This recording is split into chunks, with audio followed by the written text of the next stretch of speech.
Hey, hello everybody. Let's put a little camera up here. You can see this is the Bearded Doug. We're going to do a quick run through of how I'm building maps at the moment. So let's get that out of the way. Done. 3 parts. It starts with a base layer map that I make in a tool called openorienteeringmapper.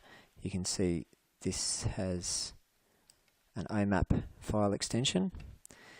Then from that base layer I move on to a tool called paint.net, which is an image editing tool. The reason I use that one, other than the fact that it's free, is because it has a really good grid making plugin for it. So that creates a PDN file, and then the third phase is to export that, in this case as a PNG. From there it can be printed directly, or you could make it a PDF or whatever you wanted to do with it. So that's the 3 stages that I'm going through to make a map. So let's start with openorienteeringmapper. And I'm a bit ahead there. I don't want to show you those things yet. I also want to work out how to clear my highlights. Right, so when you open openorienteeringmapper, you start with a blank canvas. What I've done here is grabbed in some satellite image, and you can see that's rotated to try and get it to line up with the magnetic declination. Magnetic declination is a whole other topic for another day. And then I've done markup on the map saying, you know, this is an earth bank, this is a paved area, this is vegetation that's difficult to run through, or in this case we have some impassable vegetation up the top left hand corner that's forbidden to cross. So we can shade all that detail on the map. A couple of key things I want to show you. First is templates. Templates is what you would probably call layers in any other tool, but they call templates in openorienteeringmapper. I guess the reason for that is because when you start with a blank canvas, it's kind of like tracing on stencil or baking paper, using that as a stencil. So in this case you'd start with this, and then map layer is what has your markup, but you can put other stuff in there as well. So in this case we've got an image that's an export of a tool that had GIS data from a walkover of the field that had the building locations. To zoom in and out here, all I'm doing is putting my mouse cursor where I want to zoom and scrolling the wheel. So you can see we've got some good detail here. There's some rough open ground here. There's some buildings that have been shaded in with the building legend and some stairs leading up to it. So I'm using all the layers at the moment, but probably the ideal to be would get to the point where you've got enough detail that's actually just in the openorienteeringmapper layer, so you can see what is going on the ground there and move through it effectively. The other thing I want to show you on openorienteeringmapper is the grid. So it's hard to see here because it's a very fine line, but you can configure that if you click it correctly. Here we go, configure grid. I use 50 meter grids as the smallest grid unit, and then when we get to part 2 where we're doing markup, we actually use those grids. So you made your map in openorienteeringmapper, you're ready to go, you export it as an image. When you come into the export phase, what I'm doing at the moment is going a little bit oversize, like a couple of mil oversize an A4 image size, because I crop it down a little bit later so that I can line up with a grid in the top left hand corner. You can set your print resolution, and this is the really cool part. You can print it in a different scale, so you get your base layer done right, and then you can export a portion of it at whichever scale you want. The orienteering standard is 1 to 5,000.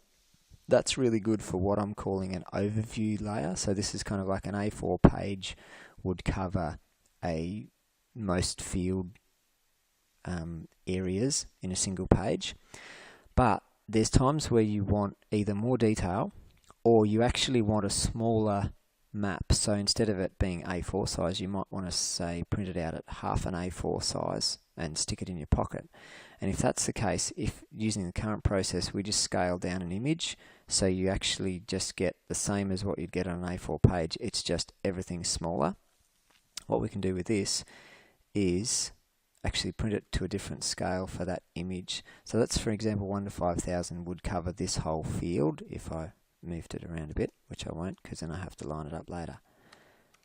What I'm working on at the moment is the east side of the field to 1 to 2500 scale, or 1 to 2500 scale. So that means from a A4 page I can actually get a decent level of detail, sort of zoomed in, if you like. I go exports an image. That takes a little while because this is all pretty big file sizes for a computer to chunk away at. Then we come into paint.net. Yes, no. Switch programs. Done. Hey, I can use a computer. I'm in paint.net. What I've done is cropped it down to line up with the top left-hand corner for grids. I'll turn some of these layers off. Yes, you can name layers, and they don't have to be called layer 1, 2, 3, and 4. You can actually know what they are. But this is a demo, people. Zoom in to basically line the image up. You can see there, top left-hand corner lines up with a grid. Pretty close. Okay, it's not exact, but for our purposes, it's good enough. Then you can do, I'm doing green grids over top of that to the 50 meters, and then yellow grids for 100 meters. And how I'm doing that is with this plugin called Grid Checkerboard.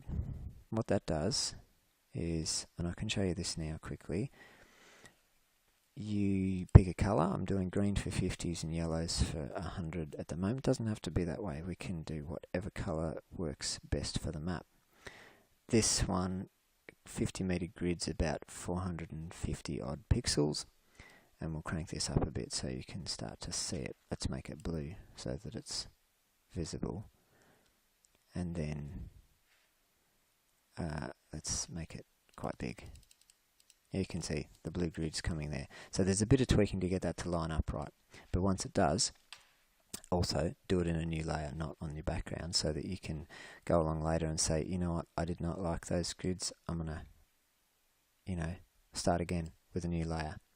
So that's what I'm doing in there. I'm doing markup on the base map that's been exported as an image, and I'm saving this file in paint.net so that I can come back later and it's going to keep my layers and I can tweak stuff and things like opacity. So I can go this layer 4, which probably should say text, and the size of it. I'm using Taurus Mono Outline as a monospace font and just doing line at a time and lining that up a bit manually, but it's working. So you can see I can crank this up and say I want those B's to be, say, a different colour, or I want them to be not quite so opaque, anything like that. So step 2, doing the markup in paint.net. Then you end up with step 3, which is, in this case, a PNG file. Let's open that up and see the sort of map we can end up with. This is pretty big. This is like 45 meg for an image, but you know what? It's big and has lots of detail, which is kind of what we want.